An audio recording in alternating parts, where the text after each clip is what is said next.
Bulldozer action हुआ है। Court के आदेश के बाद में अवैध मजार को हटाया गया है। दरअसल इस आदेश के आने के बाद में 3 बुलडोजर चलवाकर कैसे ध्वस्तीकरण की कार्रवाई को आगे अंजाम दिया गया और क्या कुछ तस्वीरें सामने आई हैं, आपको डिटेल्स रिपोर्ट में देते हैं।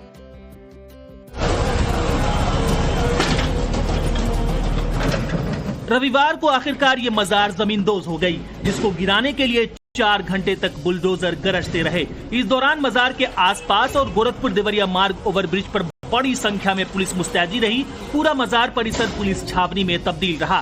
बीजेपी विधायक शलभमणि त्रिपाठी की शिकायत पर जांच में पता चला कि ये मजार सरकारी जमीन पर बनी हुई है, जिसके बाद प्रशासन ने इसको गिराने के आदेश दिए। उसके बाद मजार के भवन को गिराने की कार्रवाई शुरू की गई, जिसमें कई बुलडोजर लगाए गए। मजार को गिराने के दौरान सुरक्षा का व्यापक इंतजाम किया गया था। सुरक्षा व्यवस्था का पूरा खाका खींचा गया था और उसी के तहत पुलिस कर्मियों को तैनात किया गया था। 18 सब इंस्पेक्टरों को अलग अलग डायरेक्शन में पुलिस बल के साथ जिम्मेदारी सौंपी गई। यहाँ पर तैनात 250 पुलिस कर्मियों में 80 पुलिसकर्मी हथियारों से लैस थे, ताकि अगर माहौल बिगड़ता तो उससे सख्ती से निपटा जा सके। बुलडोजर एक्शन हुआ है। कोर्ट के आदेश के बाद में अवैध मजार को हटाया गया है। दरअसल इस आदेश के आने के बाद में 3 बुलडोजर चलवाकर कैसे ध्वस्तीकरण की कार्रवाई को आगे अंजाम दिया गया और क्या कुछ तस्वीरें सामने आई हैं, आपको डिटेल्स रिपोर्ट में देते हैं।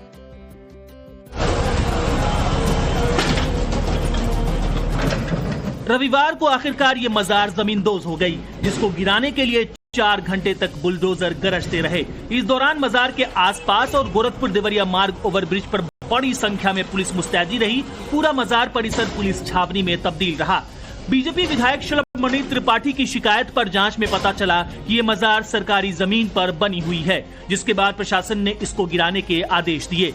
उसके बाद मजार के भवन को गिराने की कार्रवाई शुरू की गई, जिसमें कई बुलडोजर लगाए गए। मजार को गिराने के दौरान सुरक्षा का व्यापक इंतजाम किया गया था।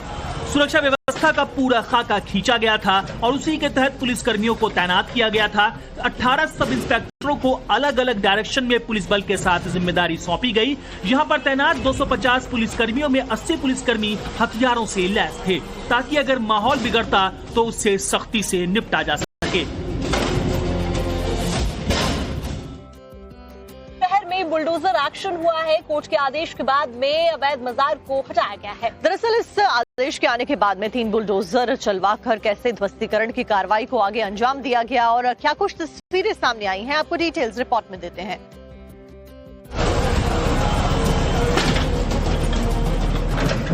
रविवार को आखिरकार ये मजार जमींदोज हो गई, जिसको गिराने के लिए 4 घंटे तक बुलडोजर गरजते रहे। इस दौरान मजार के आसपास और गोरखपुर देवरिया मार्ग ओवरब्रिज पर बड़ी संख्या में पुलिस मुस्तैदी रही। पूरा मजार परिसर पुलिस छावनी में तब्दील रहा। बीजेपी विधायक शलभमणि त्रिपाठी की शिकायत पर जांच में पता चला कि ये मजार सरकारी जमीन पर बनी हुई है, जिसके बाद प्रशासन ने इसको गिराने के आदेश दिए। उसके बाद मजार के भवन को गिराने की कार्रवाई शुरू की गई, जिसमें कई बुलडोजर लगाए गए। मजार को गिराने के दौरान सुरक्षा का व्यापक इंतजाम किया गया था। सुरक्षा व्यवस्था का पूरा खाका खींचा गया था और उसी के तहत पुलिस कर्मियों को तैनात किया गया था। 18 सब इंस्पेक्टरों को अलग अलग डायरेक्शन में पुलिस बल के साथ जिम्मेदारी सौंपी गई। यहाँ पर तैनात 250 पुलिस कर्मियों में 80 पुलिसकर्मी हथियारों से लैस थे, ताकि अगर माहौल बिगड़ता तो उससे सख्ती से निपटा जा सके।